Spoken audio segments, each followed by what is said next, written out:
Bonjour à tous et bienvenue dans cette nouvelle vidéo. Aujourd'hui, je vais vous présenter une vidéo sur le modèle Berlingo de 2008, datant de 2008. Alors, je vais vous présenter le véhicule de manière intérieure et extérieure, donc c'est-à-dire en deux parties. Je vais commencer par l'extérieur, puis ensuite l'intérieur, en vous présentant un petit peu toutes les fonctionnalités assez utiles, assez pratiques de ce modèle datant de 2008 de Citroën. Alors, c'est parti. Donc il y a tout d'abord le rétroviseur, donc des rétroviseurs assez grands, assez classiques, qu'on peut pousser. Donc il faut pousser comme ça, tirer pour les ouvrir. Il y a les portes, donc on ouvre, assez grandes, assez classiques. On ferme, donc on peut fermer à clé ici ou alors avec une clé à distance. La porte arrière gauche coulissante, donc pour un espace assez spacieux. Ensuite, le réservoir d'essence qui nous indique ici le type d'essence qu'il faut mettre. Donc là, ils disent ici rond 95-98, donc c'est samplon 95-98, c'est une voiture à essence. On met ici la clé et on ouvre pour ouvrir le réservoir et verser l'essence du coup samplon 95-98. Ensuite le coffre, donc un coffre assez grand, assez spacieux. Donc on peut ouvrir la plage arrière. On peut mettre en demi, on peut carrément l'enlever de chaque côté. Si on la referme, on peut poser par exemple des choses dessus. Voilà. Il y a ici un espace pour ranger, voilà, par exemple des gilets de secours, gilets jaunes ou d'autres objets. C'est un coffre assez spacieux. On peut mettre environ soit une très grande valise, enfin deux grandes valises superposées, ou alors 4 petites valises. On peut mettre plusieurs sacs. Enfin, c'est vraiment un coffre extrêmement spacieux. Donc, voilà. On voit ici l'écran phare, avec ici le phare du clignotant gauche, le phare de recul arrière gauche et le frein. Et en bas, il y a le feu de brouillard arrière. On retrouve la même chose de ce côté, le feu de frein, donc le feu stop, le feu de brouillard arrière, le feu de recul arrière et le clignotant droit. Ici, on a la plaque, enfin on a les lumières pour éclairer la plaque d'immatriculation. Voilà, on continue. Donc la porte coulissante arrière gauche pour l'espace spacieux. La porte avant droite.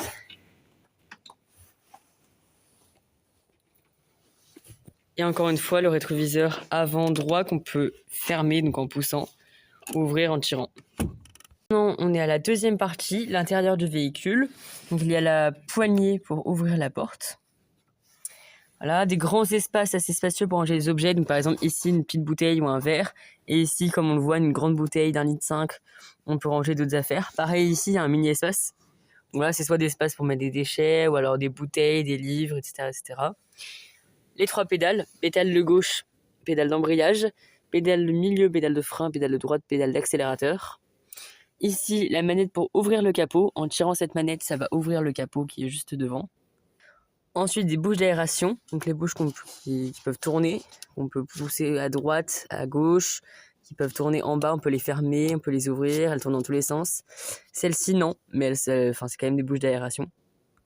On retrouve les bouches d'aération au milieu, donc voilà, donc même principe, on peut tourner dans tous les sens, à gauche, à droite. On peut même porter, comme on le voit ici, on peut poser un porte-téléphone. On tire pour ouvrir.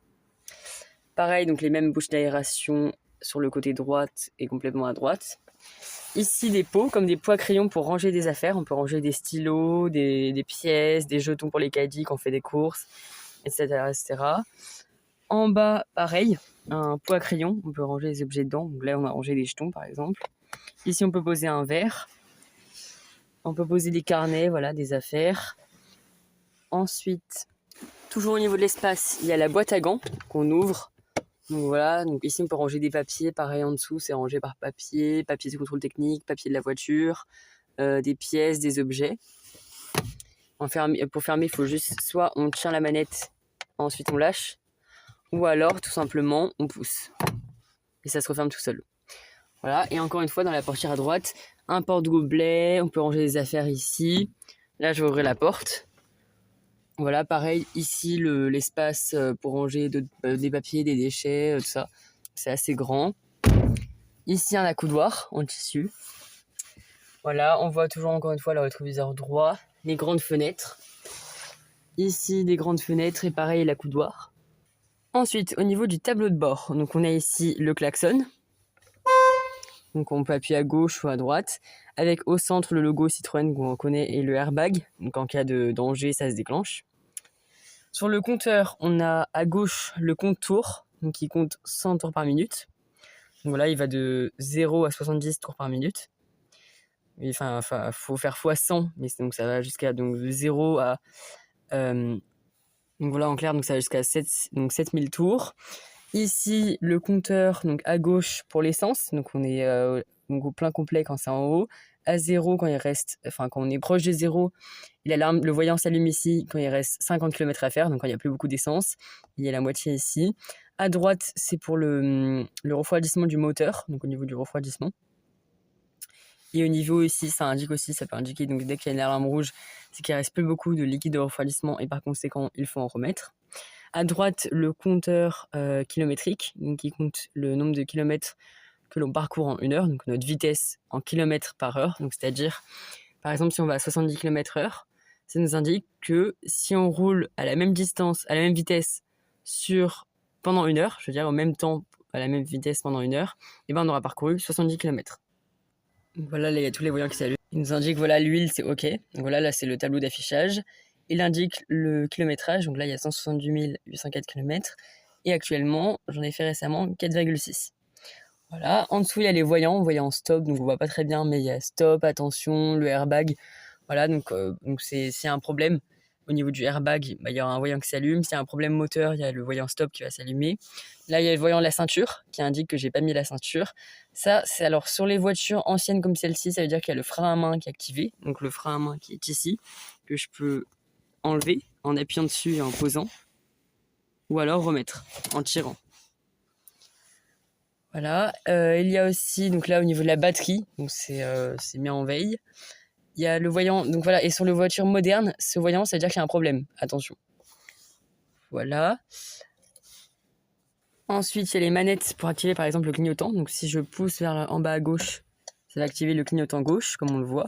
Ou je tire vers la droite, je lève, ça va activer le clignotant droit. Ensuite, il y a les phares. Je pousse une fois. J'allume les premiers phares, voilà, ça s'est allumé. Une deuxième fois. Donc ça met les feux de croisement. Et si je tire la manette, voilà, le voyant bleu comme on le voit, les feux de route. Et s'il y a du brouillard, je tourne la deuxième manette qui est ici, donc avec le feu, avec la barre un peu qui crécille, enfin un peu abîmée, on dirait, et ben on tourne et ça va activer les feux anti-brouillard arrière. Voilà, ça a activé les feux anti-brouillard arrière, et on va voir derrière, normalement ils vont s'activer. Voilà, donc comme je l'avais dit tout à l'heure, c'est bien ici qu'il y a le feu anti-brouillard arrière gauche, et ensuite l'anti-brouillard arrière droit. Et donc les feux anti-brouillard arrière gauche et droit permettent de signaler la présence du véhicule, donc notre présence lors d'un passage par exemple sur une route ou sur l'autoroute qui est pleine de brouillard. Ça permet de signaler qu'il y a un véhicule devant nous, qu'on est présent. Si quelqu'un ne voit pas de derrière, ça signale, ça envoie une lumière rouge assez puissante qui permet de signaler notre présence. Et pour le retirer, je refais dans l'autre sens, je tire dans l'autre sens. Et c'est enlevé, voilà. Et pareil, pour éteindre les feux, je tourne, je mets sur 0. Là, je suis sur les pleins phares, plein phare. Là, il y a feu de position, feu de croisement, feu de route, donc ou plein phare. Et je remets tout à 0. Et il n'y a plus de feu. Et aussi, on voit la différence. Là, je vais activer les feux. L'écran de radio, il a diminué au niveau de la luminosité. Et je l'éteins, j'éteins les feux. Et il a augmenté. Voilà, on voit la différence.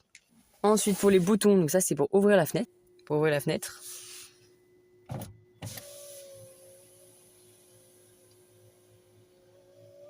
Et maintenant, je vais tirer dessus pour la fermer.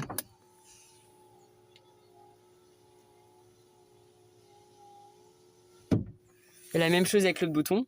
J'appuie dessus et ça ouvre la fenêtre.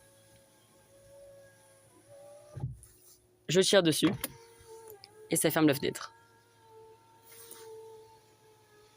Ensuite, les warnings. Donc ça, c'est les feux de c'est l'appellation anglaise. Ça veut dire danger. Mais l'appellation française, c'est les feux de détresse. Quand j'appuie dessus, ça clignote. Et là aussi, il y a les feux qui clignotent. Il y a bien le clignotant gauche ainsi que le clignotant droit qui s'est allumé, qui se sont allumés. Il y a même le clignotant ici qui s'allume. Pareil, clignotant avant gauche et clignotant avant droit. C'est les clignotants des feux détresse qui s'est aussi allumé là. Donc voilà, le clignotant qui permet évidemment de signaler sa présence. Voilà, on le met quand on est dans le dernier sur une file d'autoroute. On le met quand on est stationné, quand on est mal garé, quand on stationne quelques instants. Ça permet d'indiquer qu'on est garé, on est arrêté, on est présent de manière permanente. Même si on est mal garé, on est mal présenté, on se présente d'une manière permanente. Temporaire, excusez-moi, temporaire. Pour un certain temps, pas permanente. Ensuite, les boutons de la clim. Donc ici, c'est pour régler la clim, le chauffage ou la climatisation en été. Donc évidemment, en été, on va plutôt mettre sur le bleu, le froid, pour avoir de l'air frais, par les bouches d'aération. Et en hiver, on va plutôt mettre sur le côté chaud, au rouge, voilà, pour avoir du chauffage. Ici, il y a différents degrés de chauffage. Donc là, on est à 0. 1, il va y avoir un peu d'air. 2, un peu plus d'air. 3, un peu plus d'air encore. Et 4, il y aura beaucoup d'air, l'air au maximum.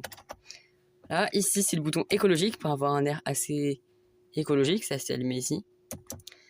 Ici, c'est pour vraiment activer la clim, bouton AC. Et ici, c'est le dégivreur de la lunette arrière.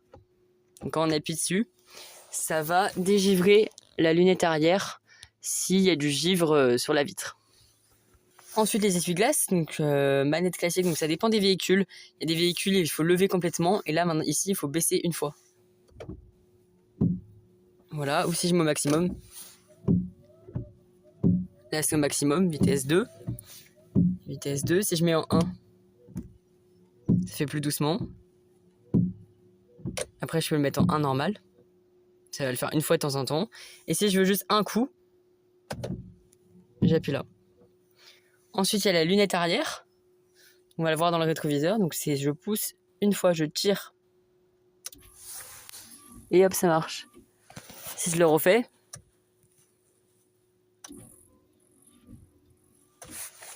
Ensuite, bon, il reste plus beaucoup de liquide de lave-glace. Mais si je tire la manette, ça va envoyer un jet d'eau. On va voir. Il y a un petit jet d'eau qui est envoyé, voilà. Et ça va nettoyer quelques instants. Ça permet de nettoyer la vitre. Pareil pour l'arrière, je tire complètement.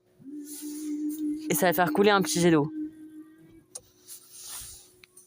Ici, il y a le réglage des feux. Donc là, c'est sur 0. Je peux mettre sur 1, 2 ou 3. En fonction de la position désirée. Et donc, plus on va les mettre haut, plus on va mettre sur des chiffres élevés. Donc 1, 2 ou 3. Par exemple, 1, 2 ou 3. Plus ils vont monter. Et il sera conseillé de mettre sur 2 ou 3. En fait, il sera conseillé de lever les phares, donc le mettre sur 2 ou 3, quand le chargement du véhicule sera important. Donc, quand on aura mis beaucoup de bagages, ce sera important de lever les phares pour bien éclairer, pour pas trop éblouir et en même temps voir un peu la route. Donc, il faut faire un juste milieu, donc par exemple 2. Ensuite, ici, c'est une manette pour régler les rétroviseurs gauche et droite. Donc je vais tourner, par exemple, je vais mettre pour régler le rétroviseur gauche. Donc je vais tourner la flèche qui est ici, elle est sur le 0, et je vais la mettre sur le côté gauche pour régler le rétroviseur gauche. Hop, et ensuite je vais tourner par des rotations en haut, en bas, voilà. Et ça va bouger le rétroviseur, on va regarder. Donc là je vais tourner. Ça bouge le rétroviseur, je le baisse un peu en bas, un peu en haut, à gauche ou à droite. Voilà. Et je vais faire la même chose pour le côté droit. On va regarder. Voilà, on voit un petit peu la rotation. On a ensuite ici le rétroviseur central qu'on peut tourner à gauche, à droite, on peut le baisser, on peut le lever en fonction de sa vision, de sa taille. Il faut bien voir ce qui se passe derrière. Et on a aussi ce bouton-là qui permet de mettre le mode nuit pour pas être ébloui en pleine nuit. Voilà, donc ça lève, on a l'impression qu'on voit à l'arrière. En fait, non, on voit... là, on voit pas parce qu'il fait jour, mais quand il fait nuit, ça permet de réduire la luminosité envoyée par la voiture de derrière. Voilà, ensuite, pour la climatisation, il y a aussi les différents modes. Donc ça, c'est pour dégivrer l'avant, la lunette avant, donc quand il y a du givre. Ici, c'est pour dégivrer la lunette avant et avoir de l'air sur les pédales, donc pour se réchauffer les pieds, au niveau des pédales. Ensuite, en bas, c'est que ici pour se réchauffer les pieds. Comme on dit, à chaque fois, en fait, il faut suivre les schémas. Et ici, c'est pour avoir de l'air au niveau du corps. Voilà. Ici, c'est un bouton de fermeture des véhicules. Sécurité, voilà. Là, j'ai fermé le véhicule. Si je veux le réouvrir, je rappuie dessus. Ici, on a la boîte de vitesse que je peux mettre sur 1.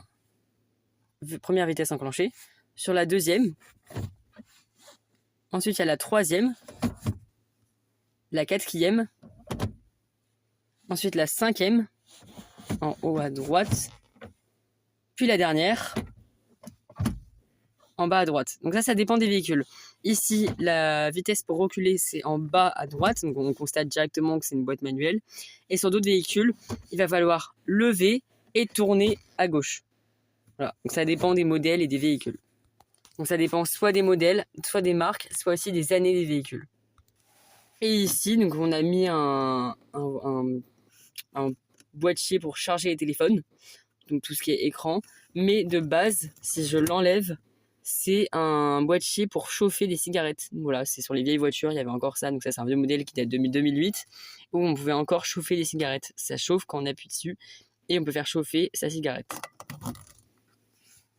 Après, il y a le dernier bouton ici, mais il n'y a rien dessus. Donc il est inactif. Et pour les boutons, ici, pareil, il y en a 2 qui sont inactifs, où il n'y a rien dessus. Et ici, c'est le bouton de l'ESP, donc c'est l'aide enfin c'est l'anti-dérapage, c'est pour pas déraper sur la route. Et en fait, quand il est allumé, ça veut dire que off, donc ça veut dire qu'il est éteint. Et si on n'appuie pas dessus, ça veut dire qu'il est toujours actif si jamais on prend une route enneigée, pour pas que la voiture déraille, pour pas que la voiture qu'on perde le contrôle des roues et du véhicule. C'est au niveau de la direction. Enfin, dernière chose pour l'avant du véhicule, on a ici donc les pare-soleil. On peut laisser comme ça, ou si on veut en avoir sur le côté, et on tire ici. On va tirer pour le tourner sur le côté. Et ça permet de se protéger du soleil autant devant que sur le côté. Ici, un petit miroir pour se regarder. Ici, donc ça, c'est le trou des boutons. Donc quand il y a une alarme qui sonne, ça sonne ici. Ou alors sur les enceintes qui sont ici à gauche et là-bas à droite. On a ensuite ici un boîtier qu'on peut ouvrir. Donc là, il y a un trou, je mets mon doigt. Et je peux ouvrir ici. Ou je peux mettre ici, par exemple, mon livret de conduite ou des papiers. Mais attention, je dois respecter toujours les signalisations du véhicule. Je ne dois jamais mettre de liquide. Car s'il y a une boisson, je mets une boisson, même si je pense que ma gourde est bien fermée et qu'il y a une goutte qui se renverse, ça peut tout de suite arriver dans le moteur et l'endommager. C'est pour ça qu'il faut bien respecter la consigne de ne pas mettre, comme c'est indiqué ici, et ici, de boissons à cet endroit. On peut que mettre des livrets, des papiers, tout ça. L'avantage de cet espace, c'est que c'est bien caché pour mettre par exemple le permis de conduire, les papiers qu'on peut cacher ici. Comme ça, on dirait qu'il n'y a rien. Et ensuite, au-dessus, on a des espaces soit pour se tenir, donc pour le passager à droite, soit pour ranger pareil des papiers. Il y a un espace pour ranger des dossiers. Donc, quand par exemple c'est un véhicule professionnel. Ici, encore une fois, on retrouve également le pare-soleil, où on a des indications qu'il faut bien lire. Donc là, c'est attention à ne pas mettre un bébé, donc un siège auto de bébé avec un bébé contre cette partie-là, car comme c'est écrit, il y a marqué airbag. Si jamais il y a un accident, l'airbag se déclenche, ça peut écraser le bébé et en plus, ça ne peut pas le protéger contre un accident. Pareil, ici, on retrouve un miroir. Donc voilà, on peut ranger des dossiers ici, encore une fois, on peut se tenir. Voilà, ou encore une fois, on peut enlever le pare-soleil et le mettre sur le côté. Encore une fois, il y a les indications ici pour se protéger du soleil. Enfin, les derniers espaces. Ici, un espace pour, encore une fois, ranger les affaires.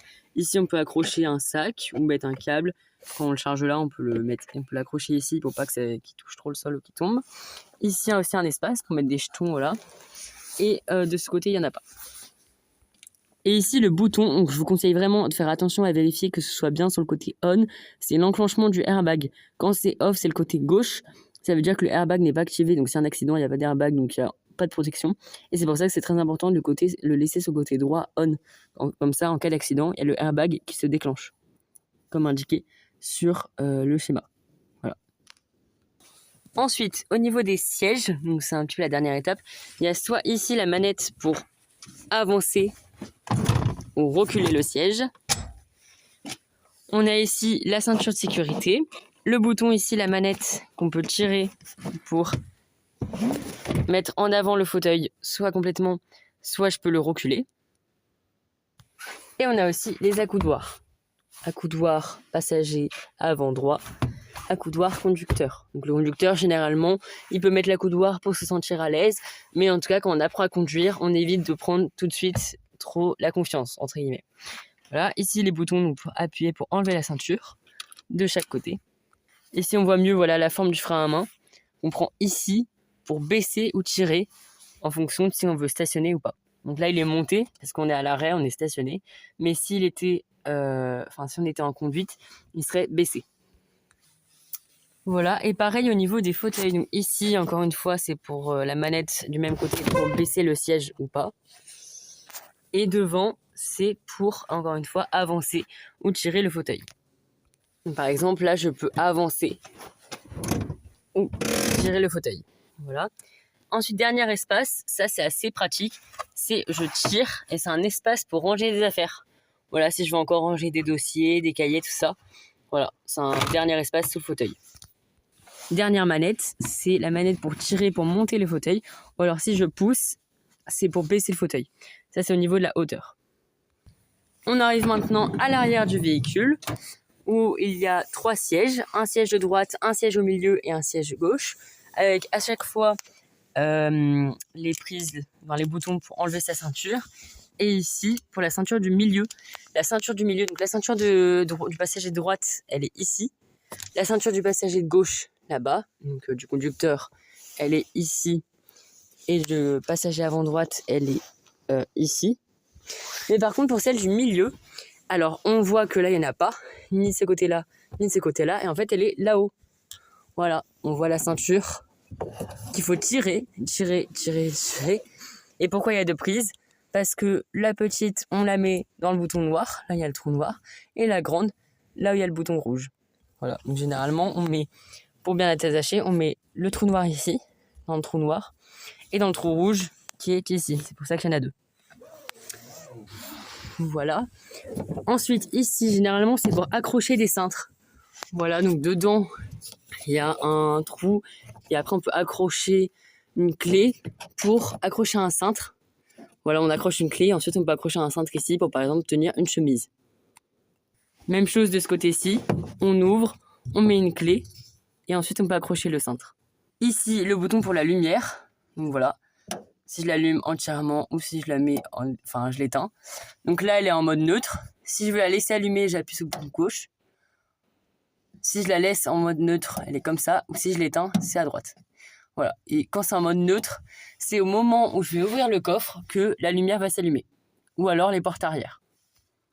On retrouve ici, pour un peu de l'ambiance musicale, les enceintes, qui sont ici bien évidemment avec un diamètre beaucoup plus important, ici à l'arrière, donc côté droite et côté gauche, comparé à l'avant. Évidemment, à l'arrière, elles sont plus grandes, pour mieux répartir, comme à l'arrière il y a plus d'espace, l'ambiance musicale, et surtout elles sont plus grandes qu'à l'avant, enfin à l'avant autrement dit elles sont plus petites, car c'est pour pas gêner le conducteur. Ensuite, au niveau des sièges, ici on a un bouton pour incliner les sièges. Donc là je vais tirer, hop voilà, je baisse le siège, et comme ça je vais pouvoir mettre une grande valise, ou alors un porte-manteau, voilà, ça c'est l'avantage des sièges, donc là on peut les baisser par 2. Donc ça, c'est comme ça, il reste qu'un seul siège. Ou alors, je peux faire l'inverse, baisser le siège qui est tout seul. Ici, pareil, même bouton. Hop. Donc ça va allumer le bouton rouge. Hop, le siège se baisse. Et pour le remettre, pour que le bouton rouge se remette dans ce grotte, entre guillemets, je vais pousser fort. Donc là, il n'est pas bien mis, je vais encore pousser. Je vais refaire. Hop, il s'est rangé. Voilà, donc c'est en fonction de ce que je veux transporter. Soit je baisse les 2 sièges et j'en laisse un. Soit je baisse un siège et je laisse les 2. Ou alors je baisse les 3. Ou alors j'en baisse aucun. Voilà. Et il y a les trous entre les sièges. Ici, ça permet par exemple de mettre des skis. Voilà. À ne pas oublier que ce sont des sièges isofixes, auxquels on peut fixer des sièges pour bébé. On peut mettre des skis entre les sièges, etc. Enfin, dernier côté pratique, ce sont dans les sièges des passagers à l'avant et du conducteur où il y a une pochette. Donc là, par exemple, on a rangé un livre. Et ici également une pochette, voilà, pour ranger des livres. Il n'y a pas de tablette, mais il y a quand même une pochette, voilà, pour ranger des livres, des affaires, voilà. Pareil dans la portière, il y a un petit trou. Ici, un petit espace pour ranger des déchets ou d'autres sortes de papier. Et ici la poignée intérieure pour ouvrir la porte. Voilà, et pour tirer, pour la fermer, c'est ici. Ensuite, pour ouvrir les fenêtres, donc c'est pas des fenêtres assez grandes qu'on peut ouvrir, mais il faut tirer la manette, enfin la pousser plutôt. Voilà, ça va décoller un peu la fenêtre. Vous voyez, il y a un petit espace. Et ensuite, il faut pousser. Voilà, donc là on est au maximum et ça fait un petit trou d'air. Alors ça fait pas une grande aération, mais ça permet quand même d'avoir un petit peu d'air dans le véhicule pour que ce soit agréable lors d'un grand voyage. Et pour refermer la fenêtre, il faut tirer, voilà, et la ramener et ensuite refermer. Donc là on sait qu'elle est ramenée. Donc dans la partie où il y a un espèce de trou dans la porte. Pour ouvrir la porte, voilà, c'est toujours la poignée grise.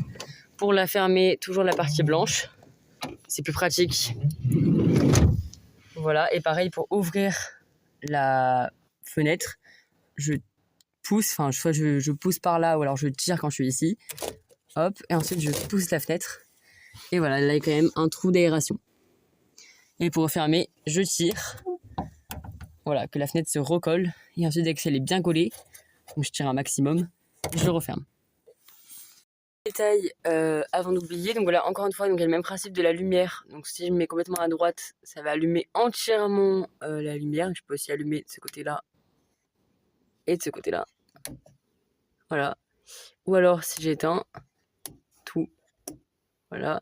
Là c'est en mode neutre, donc dès que je vais ouvrir le véhicule, donc généralement par les portes avant, donc soit celle-ci, soit celle-ci, ça va allumer la lumière centrale. Donc là c'est en mode neutre. Ou si je mets complètement à gauche, ça va éteindre. Voilà. Ensuite, les derniers boutons, c'était au niveau de la radio. Donc ici, donc c'est un lecteur MP3, on peut mettre un DVD ou un CD, enfin plutôt un CD. Donc ici, c'est pour l'éjecter, bouton de gauche. Bouton de droite, c'est pour régler des modes. Voilà. Ensuite, ici, c'est pour allumer l'écran, donc la radio ou alors un écran d'information. Ensuite, pour tourner à gauche ou à droite, c'est pour modifier le volume. Ici, il y a différentes chaînes de radio préenregistrées. Donc, il y a 1, 2, 3, 4, 5, 6. Et chaque numéro est adapté à une chaîne. Donc, normalement, 6, ça doit être énergie. Il me semble que 2, c'est nostalgie, etc., etc. Mais si on veut plus de fréquences, on peut aller d'une fréquence à une autre, donc d'une chaîne de radio à une autre, en appuyant sur les boutons de gauche ou de droite. Et quand on veut sélectionner une chaîne, on appuie sur OK. Voilà. Il y a également les boutons d'en haut et d'en bas. Et après, là, c'est différents boutons de mode, menu, etc. pour régler l'heure, la date, la musique, etc., etc. Dernier bouton, donc ici, on a parlé de l'autoradio avec tous les boutons. Donc ici, donc là, je vais allumer. Je vais pouvoir régler le volume, le baisser, l'augmenter. Mais également avec les parties ici. Donc là, je vais baisser. Je vais réaugmenter. Voilà. Je vais éteindre. Ici, voilà, c'est pour retirer un CD, choisir la fréquence, etc., changer la fréquence radio. Et ici, c'est un dernier bouton auquel je vais appuyer pour changer le mode. Donc là, j'ai appuyé une fois, donc ça m'a mis la consommation en litres par 100 km réalisé.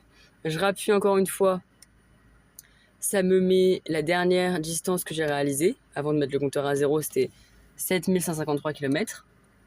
Je rappuie, là j'ai la dernière consommation, là ça l'a affiché au 100 km. Donc là, la dernière consommation, c'était de 8,6 litres au 100 km. Donc c'est un véhicule qui est assez vieux et qui commence à beaucoup consommer.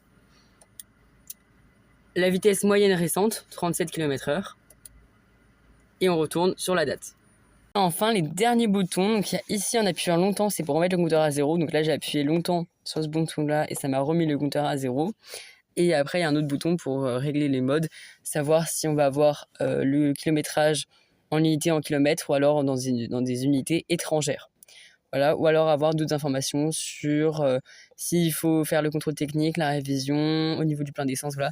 Ça, c'est un peu, cet écran-là, c'est un petit peu l'écran de bord qui est ici, mais pour le conducteur.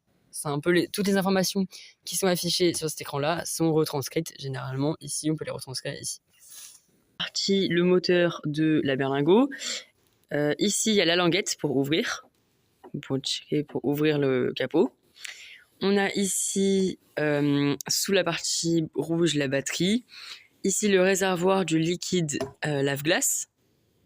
Voilà, on remet du liquide lave-glace ici quand il n'y en a plus. Donc, ça se remplit pour laver la glace, pour laver la vitre. Vous voyez ici le logo. Ici, c'est le liquide de refroidissement. Ici, c'est le liquide de la direction. Donc tout ce qui est direction assistée, donc la direction des pneus, tout ça, donc c'est ici. Et l'huile moteur, normalement, pour être sûr de ne pas se tromper, ainsi que l'huile pour les pneus. Et c'est mieux de demander à un spécialiste, donc un garagiste. Mais ce qu'on peut faire soi-même, c'est remettre le liquide de refroidissement ici, de préférence à moteur froid, enfin quand il est éteint. Et le liquide lave-glace aussi qu'on peut remettre. Donc ça, on peut le faire facilement pour quand on a besoin tous les jours, quand la vitre est sale. Et c'est presque un élément de sécurité de pouvoir remettre du liquide lave-glace pour pouvoir nettoyer les vitres avant et arrière quand elles sont sales, s'il y a des crottes de pigeons, des saletés, de la poussière, etc., etc. Car ça peut vraiment, entre guillemets, endommager la visibilité. Et voilà, donc ici on remet l'huile et la languette qu'on peut tirer, l'espèce de tube. Ici, le tube noir qu'on tire pour tester le niveau d'huile. Voilà. Le moteur, on a dû tirer la manette à l'intérieur. Donc la manette de l'intérieur du véhicule, comme on l'a vu tout à l'heure, qui est ici. Bon, on voit pas trop puisqu'il est fini, mais il y a une manette qu'il faut tirer ici. Ça ouvre le capot un petit peu. Il est pas directement ouvert en grand. Et après, pour l'ouvrir en grand, donc ça soulève un peu, il faut tirer la manette jaune ici pour l'ouvrir complètement. Et ensuite, on a une attache qui est plantée ici et on l'accroche dans ce trou-là pour maintenir le capot ouvert pour pouvoir le réparer sans devoir le tenir. Voilà, c'est ça l'avantage des véhicules assez modernes. Donc les anciens véhicules, généralement, il n'y a pas vraiment d'attache. Mais là, l'attache, elle est soit posée ici. Donc, encore une fois, à chaque fois, il y a généralement les manettes, les outils, tout ça sont généralement les mêmes. Mais ça peut dépendre des véhicules. Par exemple, sur ce véhicule-là, la barre pour tenir le capot, elle est accrochée sur le capot même. Et il y a d'autres véhicules de d'autres modèles de Citroën, soit de d'autres marques, où ce sera en bas. Encore une fois, ça dépend. Il y a des manettes qui vont être à gauche, à droite. Ça va dépendre soit de l'origine du véhicule, si c'est une voiture française ou d'un autre pays. Ça va dépendre du constructeur. Ça va dépendre ensuite du modèle. Parfois, par exemple, là, on est sur une berlingot, mais si je prends une C3 ou une camionnette Citroën ou alors un cactus, voilà, ce sera pas exactement le même emplacement. Ou alors parfois, ça va changer même d'une marque à l'autre, de Citroën à Peugeot, alors de Citroën à Renault, de Citroën à Mercedes, etc., etc.